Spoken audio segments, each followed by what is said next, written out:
If you are following an older Blender tutorial and wondering why the bloom checkbox in Render Properties is gone, you've come to the right place. Ever since EEVEE got its massive upgrade, bloom was moved out of the render settings and into the compositor.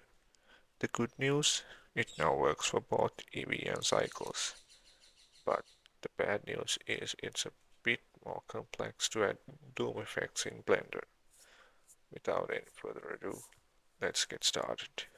First, head over to Compositing tab and click New.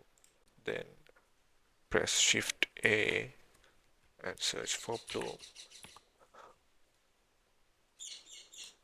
and drop it right between the render layers and group output nodes. To actually see this glowing effect live while you work, switch back to your Layout tab, click the Viewport Shading drop-down arrow in the top right, look for Compositor and switch it to Always. Now, move to Materials, look for Emission and increase its strength. And voila, as you can see, you have bloom. Thank you for watching. I hope you found this helpful. Have a great day.